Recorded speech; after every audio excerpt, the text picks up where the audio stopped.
और सबसे पहले इस वक्त की बड़ी खबर आपको बता दें, समाजवादी पार्टी के दिग्गज नेता आजम खान पर जांच एजेंसियों का शिकंजा एक बार फिर से कसता जा रहा है। उत्तर प्रदेश के रामपुर समेत आजम खान के कई ठिकानों पर आज तीसरे दिन भी एनफोर्समेंट डायरेक्टरेट और इनकम टैक्स की ओर से छापेमारी जारी है। एजेंसी के इस एक्शन को ऑपरेशन डी नाम दिया गया है। आजम खान की जौहर यूनिवर्सिटी के निर्माण में गड़बड़ी को लेकर यह छानबीन चल रही है। आरोप यह है कि यूनिवर्सिटी को बनाने में 1000 करोड़ रुपए से ज्यादा खर्च हुआ है। आशंका इस बात की भी है कि ये रकम या तो सरकारी धन का इस्तेमाल करके लगाई गई या फिर विदेशी फंडिंग के जरिए इसे अंजाम दिया गया।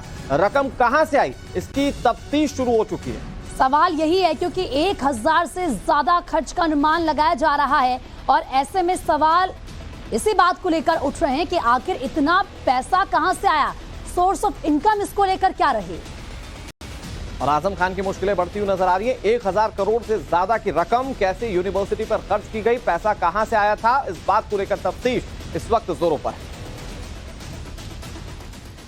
समाजवादी पार्टी नेता आजम खान और उनके करीबियों के ठिकानों पर आईटी की रेड चल रही है। हमारे साथ बात करने के लिए समाजवादी पार्टी के प्रवक्ता फखरुल हसन चांद साहब हैं। ये आजम खान साहब जो आपकी पार्टी के बड़े नेता हैं, राष्ट्रीय महासचिव हैं, उनके ठिकानों पर, उनके जो एसोसिएट्स हैं, उनके जो करीबी हैं, उनके ठिकानों पर आईटी की रेड चल रही है। देखिए, देश के कानून में समाजवादी पार्टी को विश्वास है। ये लड़ाई जब कानूनी आएगी तो समाजवादी पार्टी, माननीय आजम साहब उसको लड़ेंगे। लेकिन जिस तरीके से घोसी विधानसभा चुनाव को भारतीय जनता पार्टी हारी, दिल्ली से भेजे गए प्रत्याशी जिस तरीके से उत्तर प्रदेश में हारा, उसको लेके भारतीय जनता पार्टी में खिसियाहट है। भारतीय जनता पार्टी उसी खिसियाहट को एजेंसियों के थ्रू अपने मिटाने की कोशिश कर रही है। लेकिन समाजवादी पार्टी के लोग इन एजेंसियों के दुरुपयोग से, इन छापेमारियों से डरने वाले नहीं हैं। समाजवादी पार्टी नेताजी के बताए रास्ते पे चलने वाली पार्टी। हम गरीब, मजदूर, नौजवान, किसान की जो लड़ाई है, उस लड़ाई को लड़ते रहेंगे और भारतीय जनता पार्टी को इसी तरह से, इसी रास्ते से हराते रहेंगे। आप कह रहे हैं कि ये घोसी चुनाव में मिली हार की खिसियाहट है जो एजेंसीज को भेज के रेड कराई जा रही है। देखिए, बिल्कुल जिस तरीके से घोसी में भारतीय जनता पार्टी हारी, क्या हम नहीं जानते या जो राजनीति करने वाले लोग हैं वो नहीं जानते कि प्रत्याशी ऊपर से भेजा गया था। और जिस तरीके की खिसियाहट है दिल्ली और लखनऊ की सरकारों की, वो साफ नजर आ रही है। क्या कारण है कि माननीय आजम साहब को लगातार निशाना बनाया जा रहा है। माननीय सुप्रीम कोर्ट ने, माननीय हाई कोर्ट ने लगातार भारतीय जनता पार्टी की सरकार के खिलाफ टिप्पणी की जब उनको जमानत देने का काम हुआ। जिस तरीके से एक मुकदमे में एक अधिकारी के खिलाफ भी टिप्पणी की गई, तो लगातार माननीय आजम साहब को परेशान किया जा रहा है। और ये पूरा देश देख रहा है, आने वाले 2024 के लोकसभा चुनाव में जनता वो भारतीय जनता पार्टी के इन गैर कानूनी कार्रवाई को जवाब जरूर देगी। बड़ी बात यह कि कांग्रेस पार्टी आजम खान के समर्थन में उतर आई है। इस पूरी कार्रवाई को लेकर कांग्रेस नेता ने बीजेपी पर निशाना साधना शुरू कर दिया और आजम खान के खिलाफ एजेंसियों के इस्तेमाल का आरोप लगाया है। उत्तर प्रदेश में आजम खान साहब के यहां छापेमारी कोई पहली घटना नहीं है। भारतीय जनता पार्टी की सरकार जब जब डरती है तब तब छापेमारों से अपने काम करवाकर नेता और हेडलाइन मैनेज करने काम करती है। लेकिन ये जानते हैं आजम खान साहब डरने वाले नहीं हैं, टूटने वाले नहीं हैं। ये उन नेताओं की तरह नहीं है, हेमंत शर्मा, सुरेंद्र अधिकारी, नारायण राणे, अजीत पवार की तरह टूटकर भाजपा का हिस्सा बन जाएं। भाजपा को इस बात का ध्यान रहे कि अब हेडलाइन बनाने से, नेताओं के यहां छापे बनवाने से कोई काम नहीं चलने वाला है। 2024 में भाजपा जा रही है, इंडिया आ रही है। अब भाजपा की ये छापेमार दस्ता अब उनके कोई काम नहीं आने वाला। और ज्यादा बातचीत के लिए हमारे सहयोगी विनोद मिश्रा इस वक्त लाइव हमारे साथ जुड़ चुके हैं। विनोद, सबसे पहले बताएं कि अभी तक क्या कुछ हुआ है, क्या कुछ अपडेट सामने आया है भाई? देखिए, आज तीसरा दिन है और रेड जो है अभी भी जारी है। पहले दिन जो है वो रेड करीब 30 ठिकानों पर हुई थी, जो उस दिन पूरा दिन चला, पूरी रात चला। कल कुछ ठिकानों पर रेड्स को कंप्लीट कर लिया गया है। अभी जो रेड चल रही है वो आजम का जो गढ़ है रामपुर, वहाँ पे 4 ठिकाने हैं जिसमें आजम खान का घर है, जौहर अली यूनिवर्सिटी है, इसके अलावा जो उनके बेटे का एक शोरूम है और उनका जो होटल है। इन 4 ठिकानों पर अभी भी रेड जारी है। खबर यह है कि बाकायदा लखनऊ से सिविल इंजीनियर्स की एक टीम को जो है वो कल आयकर विभाग ने बुलाया था। इसके पीछे जो रीजन था वही कि जो जौहर यूनिवर्सिटी में जो खर्चा दिखाया गया है, जो बजट दिखाया गया है उस यूनिवर्सिटी के निर्माण में, क्या उतना ही खर्चा हुआ था या नहीं हुआ था, ये वो सिविल इंजीनियर्स की जो टीम है वो इस बारे में बता पाएगी, इसीलिए उनको बुलाया गया है। कल हमने देखा था, तस्वीरें आई थी कि बाकायदा एक जो प्रिंटर मशीन है वो मंगाई गई थी। इसके अलावा जो गोल्ड वैल्यूएशन करते हैं सुनार, उनको बुलाया गया था। तो ये माना जा रहा है कि जो रिकवरी हो रही है, जो डॉक्यूमेंट्स मिल रहे हैं उसको प्रिंट करना है, उसकी हार्ड कॉपी लेनी है एजेंसीज को। इसके अलावा जो गोल्ड, जो ज्वेलरीज बरामद हो रही है आजम खान घर पे, उनको वैल्यूएट करना है, क्योंकि ये पूरा मामला जो है वित्तीय अनियमितताओं का है। कहा जा रहा है कि अल जौहर जो ट्रस्ट था उसमें बड़ी संख्या में, बड़े पैमाने पर जो है फंड का ड्रेन हुआ था, और ये फंड किसने दिया, कैसे आया, उसकी जांच करनी है। एजेंसीज के पास जो सोर्सेज के हवाले जानकारी मिल रही है कि कुछ फॉरेन फंडिंग भी उस ट्रस्ट को हुई है।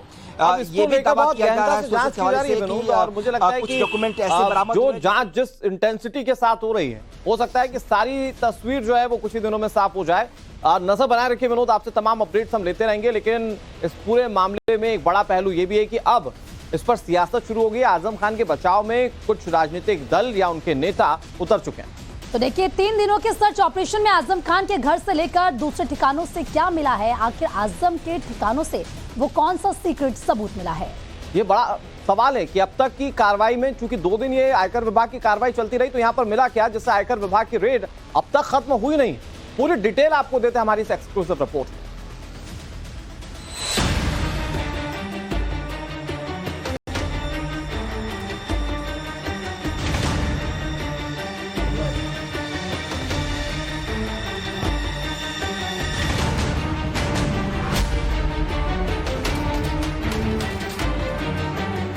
चालीस घंटे से ज्यादा वक्त से समाजवादी पार्टी के नेता आजम खान के घर से लेकर उनसे जुड़े ठिकानों पर इनकम टैक्स डिपार्टमेंट की रेड जारी रही। बुधवार सुबह 6 बजे छापेमारी शुरू हुई। सर्च ऑपरेशन का नॉन स्टॉप सिलसिला जारी रहा, यानी आजम खान के घर पर 40 घंटे से ज्यादा वक्त से आईटी की टीम डटी है। ये रेड कब तक चलेगी? अभी बता नहीं सकते। कितने घंटे हो गए? हम लोग नहीं बात कर सकते, अथॉराइज नहीं है। क्या बरामद किया है अभी तक सर?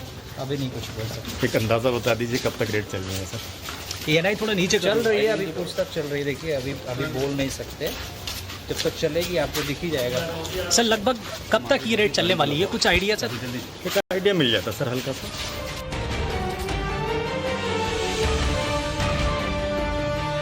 बुधवार दिन रात छापेमारी के बाद कई अधिकारी आजम के घर से निकले तो उनकी जगह पर दूसरे अधिकारी पहुंच गए। इनकम टैक्स की टीम के ऑपरेशन के पहले दिन लखनऊ से 2 सुनार बुलाए गए, फिर दूसरे दिन रामपुर से सुनार बुलाए गए। काम था गोल्ड इवैल्यूएशन का, यानी बरामद सोने की कीमत लगाने का। तो आप इसलिए आए? अभी कोई ऐसी जानकारी कितने अधिकारी आए हैं, कहाँ से आए? कोई जानकारी नहीं अभी। आप वैल्यूएशन निकालने आए, किस चीज की वैल्यूएशन बताया? गोल्ड की वैल्यूएशन। आप गोल्ड की वैल्यूएशन निकालने आए? छापेमारी के पहले और दूसरे दिन विटनेस के लिए बैंक अधिकारी को बुलाया गया, तो वहीं आजम खान के घर पर प्रिंटर मंगाया गया। आयकर अधिकारियों ने यह प्रिंटर किस मकसद से मंगवाया बताएं आप। उससे पहले जानिए कि दूसरे दिन आजम खान के कितने ठिकानों पर इनकम टैक्स की टीम का एक्शन हुआ। दूसरे दिन की छापेमारी आजम खान के घर से लेकर 5 जगहों पर। एक टीम आजम खान के घर पर बुधवार से डटी थी, तो दूसरी टीम ने जौहर यूनिवर्सिटी पहुंचकर जांच की, जहां जौहर यूनिवर्सिटी के गेट पर ताला लगाकर कागजात खंगाले गए। तीसरी टीम आजम के करीबी समाजवादी पार्टी के विधायक नसीर खान के घर पहुंची। चौथी टीम राधा रोड स्थित आज, और 5वीं टीम ने आजम खान के हमसफर रिजॉर्ट में छापेमारी की।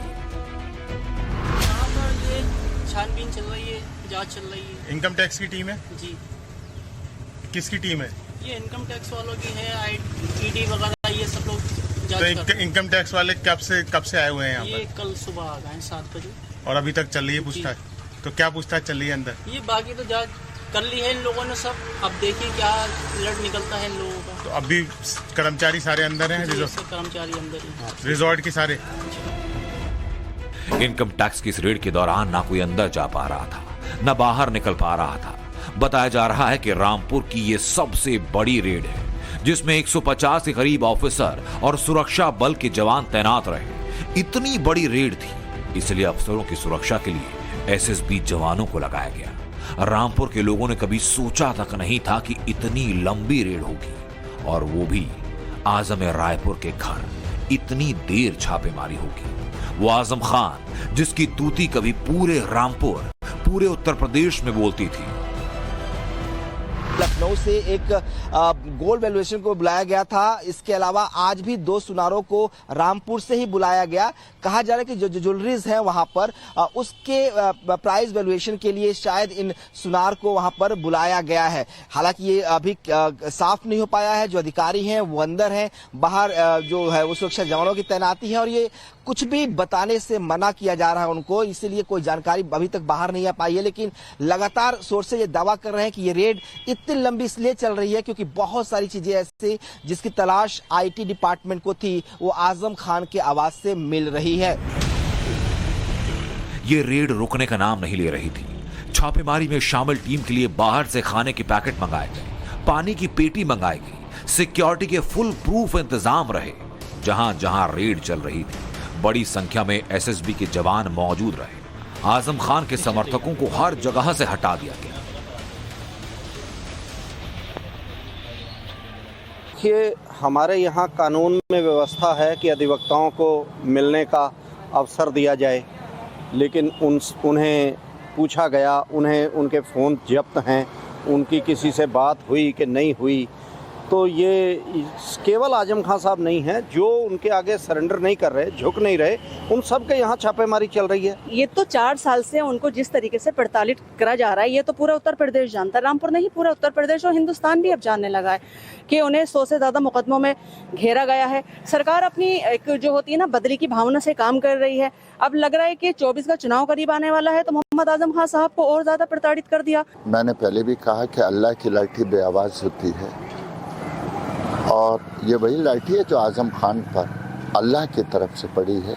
ये जो इनकम टैक्स की जांच है, ये जांच रहे हैं, और जो जांच करने वाले अधिकारी हैं उनका मैं बहुत आभार व्यक्त करता हूं। सम्मानित अधिकारी हैं, लेकिन देर से आए, दुरुस्त आए। जो भी हो रहा सही हो रहा। लोगों के साथ पहले भी तो जुल्म हुए, हमारे साथ भी जुल्म हुए और लोगों के साथ भी जुल्म हुए। कार्रवाई के दौरान किसी भी आदमी को अंदर या बाहर जाने की इजाजत नहीं थी। वहीं किसी को भी आजम खान के घर के आसपास तक फटकने नहीं दिया गया। आजम खान के घर के पास सिक्योरिटी के पहली लेयर में एसएसबी के जवान रहे। रामपुर पुलिस सेकेंड लेयर में तैनात रही। हालात खराब ना हो पाए, वज्र वाहन तक को तैनात किया गया। अब सवाल ये कि ऐसा कौन सा क्लू मिला कि आजम खान के घर से लेकर हर एक ठिकाने पर नॉन स्टॉप सर्च ऑपरेशन चला। आजम खान के घर में ऐसा कौन सा सीक्रेट मिला कि इनकम टैक्स की टीम 2 दिन तक दिन रात सर्च ऑपरेशन चलाती रही। इस रेड को लेकर जो अधिकारी है वो खुलकर कुछ भी नहीं बता रहे, लेकिन जो सूत्रों के अनुसार जानकारी मिली है, माना जा रहा है कि बड़ी संख्या में डॉक्यूमेंट्स मिले हैं। वो डॉक्यूमेंट जो वित्तीय अनियमितताओं को साबित कर पाएंगे, और इसीलिए आज शाम को बकायदा एक प्रिंटर जो है वो मंगाया गया है। उम्मीद बताया ये जा रहा है कि उस प्रिंटर के जरिए उन डॉक्यूमेंट्स को प्रिंट किया जाएगा। इसके अलावा जो हमारे सोर्सेज उनका दावा है कि कुछ हार्ड डिस्क भी बरामद हुआ है, और उस हार्ड डिस्क में कई ऐसी जानकारियां हैं जिससे आजम की मुश्किलें और बढ़ सकती हैं। सूत्रों के मुताबिक रेड के दौरान जौहर यूनिवर्सिटी और दूसरे ठिकानों से कई इलेक्ट्रॉनिक एविडेंस जब्त हुए। दर्जनों कंप्यूटर से डेटा स्कैन कर कॉपी किया गया। हालांकि आयकर विभाग के अधिकारियों ने अभी ऐसी कोई जानकारी दी नहीं कि आजम खान के घर से मिला क्या। एक तरफ अली जौहर ट्रस्ट के मामले में आयकर विभाग की टीम छापेमारी कर रही थी, तो दूसरी ओर उत्तर प्रदेश की सियासत गरमाई रही।